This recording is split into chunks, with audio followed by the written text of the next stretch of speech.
Amigos de Bolsa Chica is a 501c3 nonprofit that works on the Bolsa Chica Ecological Reserve, but more so it's a group of people who've come together within the last 50 years just because they either appreciate nature or they want to protect the wetlands, or they're just wanting to get more involved in a community of environmentally focused people. California State Parks Foundation gave us a grant that we used to fund my position, the volunteer coordinator role. Today was a part of our FLOW program, which is one of the many different programs we have. We drive out to the tidal inlet, the bridge that goes from the wetlands into Huntington Beach, and we drop a net into the water, and as water passes through it, we take measures on the conditions of the day, so we do temperature, wind, and once we have our sample, we pull it up and we test for the water temperature, and we test for the salinity, and then we bring the sample back here so that we are able to put it under microscopes and look at the different phytoplankton species that we can see. And there are two of those that we look for specifically, Pseudonycha and Alexandrium, that can be hazardous and toxic when consumed.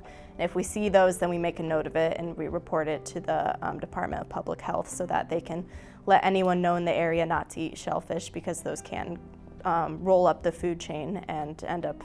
being toxic to humans as well as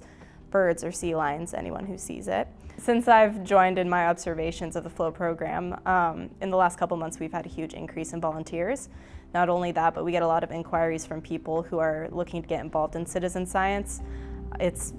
initially a pretty intimidating program for people, or just an area of study, because most people don't have a background in science. But the fun thing about this is when you show up and get involved, is it demonstrates that you don't need to have a degree or a work history in a scientific field in order to get involved. And so it's been great in reaching out with the community and allowing us to form bonds with community members and then the other nonprofit organizations that work at Bolsa Chica and get involved with